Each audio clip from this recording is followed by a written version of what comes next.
Voilà comment commence l'appel que nous avons publié le 19 septembre, qui a été signé par une soixantaine de personnes dans un premier temps et qui a permis de conduire une première assemblée citoyenne le 28 septembre.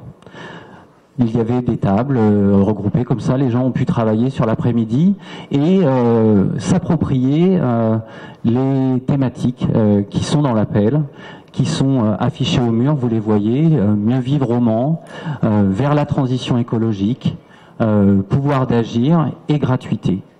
Depuis, nous faisons du chemin, nous travaillons et Mathias va vous en parler juste après. Juste vous dire que donc depuis ça, nous avons constitué des groupes, que ceux-ci travaillent et que ceci nous amène à cette réunion de ce jour où nous allons vous proposer de vous approprier les textes sur lesquels nous travaillons, que nous construisons. L'idée, ça va bien être de continuer à agir ensemble, de s'impliquer et que chacun et chacune ait la parole. Je serai bref parce que l'objectif de l'après-midi, c'est que on travaille tous ensemble et pas qu'on multiplie les discours, parce que ce n'est pas notre démarche, c'est aussi votre démarche et c'est notre démarche à nous tous. Et donc ce que j'ai à dire, c'est surtout des éléments de transparence pour que tout le monde soit bien informé de la manière dont nous travaillons et puisse y prendre sa part s'il le souhaite ou si elle le souhaite. Depuis le lancement de cet appel en septembre, il y a eu donc une première assemblée fin septembre, une deuxième aujourd'hui, et tous les 15 jours, généralement le mardi soir, se réunit une coordination qui est ouverte à tous les signataires de l'appel.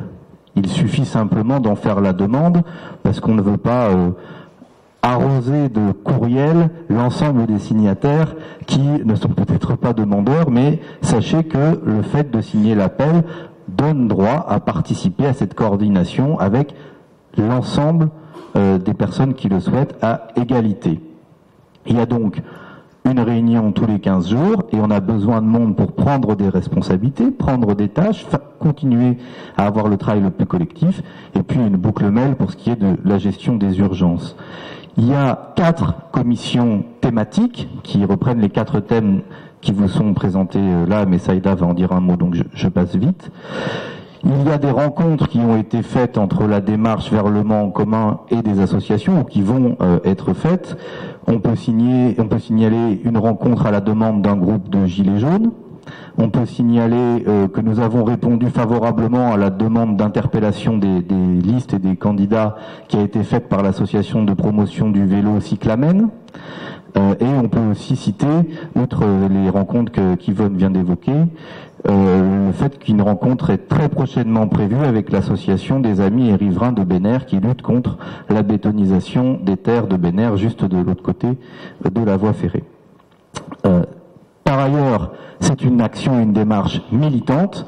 Donc depuis septembre, il y a eu des porte-à-porte, il y a eu des distributions de tracts, il y a eu des opérations de recueil de la parole des habitants dont vous avez des petits comptes rendus qui sont présentés sur les affiches qui sont sur les murs. Alors on a été aux Ardriers, aux Maillets, à l'Épine, à Pied-Sec, au Sablon, j'en oublie peut-être.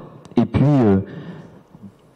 on a une proposition à vous faire si vous voulez participer à ces actions, c'est que les 2 samedis prochains qui viennent, le samedi 30 du côté du quartier Bellevue et le samedi 7 décembre du côté du quartier Miroir-Gare Sud, on se donne rendez-vous pour faire une opération de porte-à-porte en étant le plus nombreux possible pour frapper au maximum de portes, de sorte à faire connaître notre démarche et à continuer le recueil de la parole citoyenne pour pouvoir ensuite en faire un programme et une belle liste pour les élections municipales du mois de mars prochain.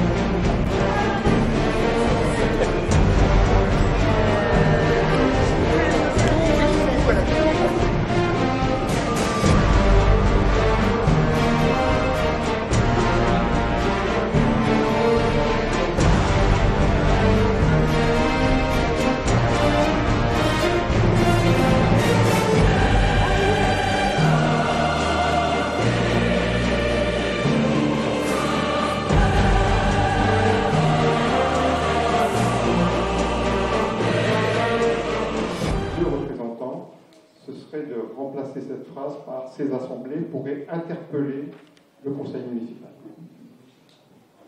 Et pas obligatoirement en passant par un mode d'élection.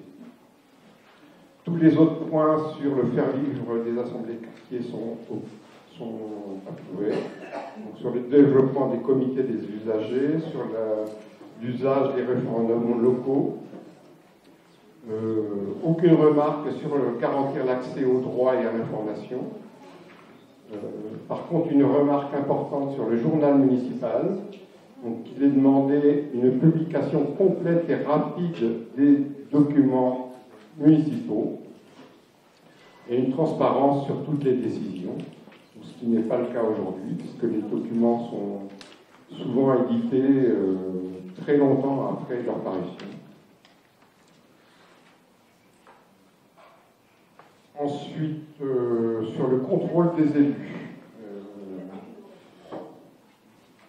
Consensus à peu près sur tout, avec deux remarques tout de même. Il y a exiger la transparence et un contrôle sur les rencontres entre élus et lobby, ça bien sûr, et derrière, interdire les gratifications. Donc les gratifications sont déjà interdites par la loi, donc c'est peut-être pas obligatoire de le mettre dans un programme. Et dernier point, sur le droit de révocation des élus par référendum. Et là, il y a un consensus contre cette proposition, avec l'idée que c'est trop piégeux comme proposition, et que si on la garde, il faut absolument l'éclaircir pour en faire une proposition. On ne peut pas la garder en l'état. Ce serait se tirer une balle dans le pied si on était par hasard élu. On était d'accord sur le reste. On disait qu'il faudrait retravailler l'histoire de la pétition avec le seuil à 10 ou 5 ou 10%. Ça, il faudrait retravailler pour que ce soit un petit peu plus clair. C'est pas, voilà, on est resté avec des points d'interrogation. Pour le reste, on était OK.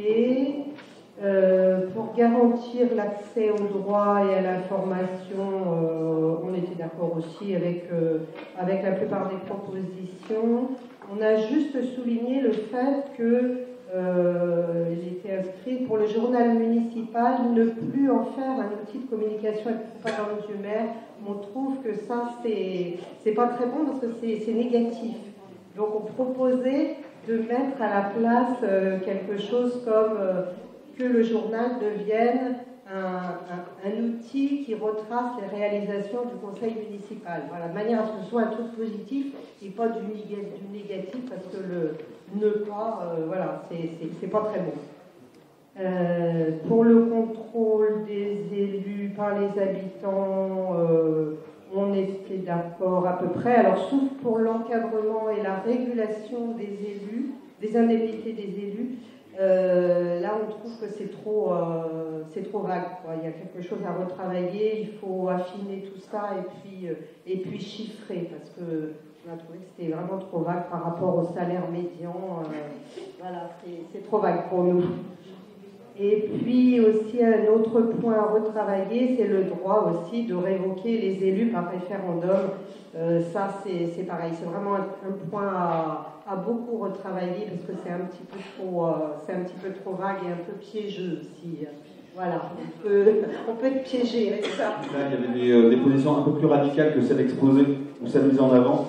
Notamment quand on passait au panneau publicitaire, l'idée était vraiment d'interdire et d'avoir un espace, une volonté plus coercitive de vouloir imposer le fait qu'on n'a pas forcément utilité à avoir autant d'excès ou d'abus en lien avec ces expositions publicitaires ou commerciales.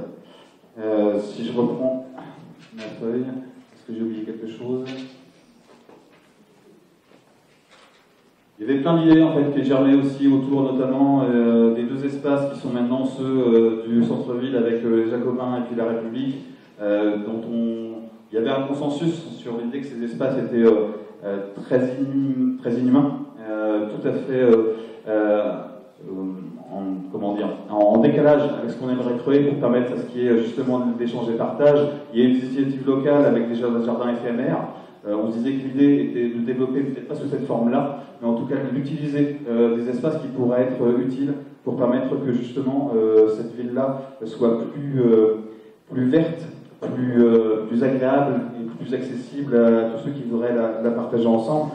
Si je reprends une synthèse un peu d'une idée qui a traversé le groupe, c'est l'idée des serres municipales dont on se disait qu'elles n'étaient pas suffisamment utilisées ou suffisamment exploitées, qui pourraient servir pas seulement pour développer des végétaux et des fleurs, mais aussi pour permettre à ce qu'on puisse y faire de l'alimentaire qui serait aussi l'idée, pourquoi pas, de chantier d'insertion pour permettre à des gens d'avoir accès à des sources de revenus évidemment, mais aussi à une sensibilisation à la façon dont on pourrait développer des produits. Et puis si on va plus loin, ça veut dire que les écoles en vélo pourraient venir sur ces espaces-là et encore être dans des échanges et de la transmission qui autoriserait à ce qu'on ait un avenir qui puisse se partager demain autour de choses qui seraient des volontés de voir un monde différent. J'espère avoir été fidèle à ce que l'on a partagé. Bon, ça ne concerne pas trop le vélo, mais ça concerne la circulation. Faire des parkings avec les immeubles et par secteur pour éviter des stationnements de voitures à outrance dans les rues. Concernant développer l'alimentation locale et biologique, il faudrait des cuisines décentralisées pour plusieurs établissements, collèges, lycées, pour améliorer la qualité des repas et moins de frais d'acheminement. Inciter aussi aux potagers familiaux, les arbres fruitiers en libre service, ça se fait sur Nantes, les jardins partagés aussi, et puis la monnaie locale comme les chèques multiservices, bons d'échange bonifiés pour dynamiser l'activité locale. Exemple, au CCAS, personne n'était au courant, des bons à 2 € généralisés. Je ne sais pas si tu peux expliquer, Nathalie, je ne sais pas si j'explique bien. Il s'agit de chèques transport pour les personnes handicapées et défavorisées. Donc ils ont des chèques transport qui leur sont vendus entre guillemets à 2 € et ça permet de payer des taxis ou d'autres entreprises qui sont affiliées au CCAS qui ont signé une convention. Et de cette façon, les personnes payent avec ces chèques transport mais à un prix minime. Donc en fait, ça sert de bon d'échange. Ce chèque sert de bon d'échange. Ça pourrait être généralisé à beaucoup de choses pour aller acheter en centre-ville, pour inciter les gens à aller acheter certains produits, du bio par exemple, dans certains endroits, de façon, des services associatifs aussi. Je rachèterais ces espaces-là pour qu'ils puissent être correctement entretenus et utilisés par ceux qui les utilisent. Pour la question sur la jeunesse autour, on a pas mal discuté de ça aussi. Donc des activités effectivement plus accessibles et puis plus de moyens pour les maisons de jeunes. Pourquoi pas la mise en place d'écoles de musique. Il y avait un projet qui était dans les tuyaux et qui pourrait, pourquoi pas, voir le jour. Plus de moyens pour des crèches et puis du coup, voilà, pour la question de la jeunesse, il y avait aussi la question des étudiants, un meilleur accueil des étudiants pour notamment la question du logement, ne soit pas en tout cas un frein à leur installation au Mans. Concernant la jeunesse, il y a aussi un constat qui est les déchets ou la propreté à la sortie des collèges ou des lycées.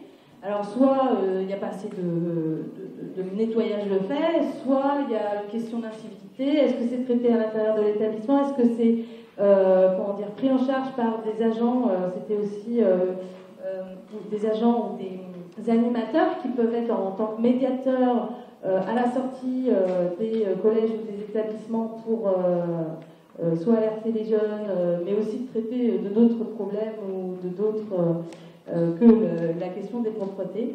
Donc ça peut rejoindre une des propositions faites par la commission d'ailleurs pouvoir d'agir, qui était la mise en place de ces animateurs. Pourquoi pas. Et puis, sur la question de la santé, la prise en charge de l'aide aux personnes, c'est plus d'établissements, d'EHPAD, par exemple, tenus par la municipalité. Voilà pour cette commission et cet atelier. Comment mieux vivre dans nos quartiers et dans notre ville? Alors, il a été mis au débat, donc améliorer le lien social en décentralisant les services. Dans chaque quartier, la création de maisons communes comme lieu d'échange permettrait qu'il y ait une permanence de la mairie, qu'un point Internet en accès libre soit disponible avec l'assistance d'une personne compétente, que soit à disposition sur le site un éducateur, un animateur social, bien entendu masculin, féminin, il n'y a pas d'exclusion, que des salles d'activité de réunion soient gratuites pour les associations, y compris week-end, avec un quota, c'est-à-dire pas tous les week-ends quand même, et gérées sur place, en réseau. Que la permanence d'une assistante sociale soit instaurée, toujours dans cette maison commune. Pourquoi cette permanence? Entre autres, pour qu'une écoute soit disponible pour informer de l'accès aux droits, détection, renseignement et accompagnement, qu'un lieu de contact existe pour les personnes en grande difficulté, et puis également, cette maison commune permettrait que des permanences d'autres services ou organismes puissent s'y tenir, et que l'information locale y soit affichée. Voilà pour la partie maison commune. D'ailleurs, en parlant de ça, bien, par exemple, sur Ben Air, qui va être un bassin, enfin, le futur centre commercial, si un jour il a lieu, c'est un bassin versant avec le captage d'eau de toute l'agglomération mancelle derrière, avec les risques de pollution que ça peut engendrer. Donc, c'est des choses qu'il faut quand même réfléchir, parce qu'à l'avenir, ça peut poser de graves problèmes, même s'il est prévu un réservoir ici, qui n'est pas encore fait d'ailleurs. Bon, alors ensuite, on a parlé de mettre un audit sur le contrat de l'assainissement. Par exemple, le contrat sur l'assainissement, l'eau apparemment est une régie publique, mais quel est le rôle de Veolia dans cette régie publique? Ça serait intéressant d'informer la population là-dessus.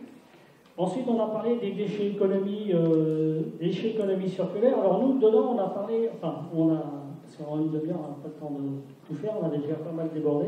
Donc on a parlé de l'incinérateur qui fournit le chauffage et qui vient d'Alonne, qui fournit le chauffage au Salon, par exemple, qui parcourt 7-8 km avant d'arriver ici, donc qui est alimenté par un incinérateur, donc le rôle de l'incinérateur dans les déchets circulaires. Réduire les déchets à la source, si on réduit les déchets à la source, on va donc moins fournir l'incinérateur. Comment fonctionne l'incinérateur? Est-ce que les déchets qui sont alimentés par l'incinérateur viennent que du vent ou est-ce qu'ils viennent d'ailleurs? Est-ce qu'il y a vraiment derrière une réduction de la pollution, puisqu'on brûle du plastique pour faire de la chaleur, mais en même temps on produit un déchet qui va être solide, on produit un déchet qui sont dans l'air. Donc quel est l'impact sur notre santé? Alors nous on dit qu'il faudrait faire un arrêté anti-emballage, donc ce qui ne va pas dans le sens de l'incinérateur. Et on a aussi pensé à la question du privé pour l'entretien et gestion du réseau de chaleur. Donc je crois qu'il y a Veolia et Dacia dans le coup. Quel est le rôle de chacun? Quel est le rôle de la communauté urbaine, de la ville du Mans, par exemple? Voilà.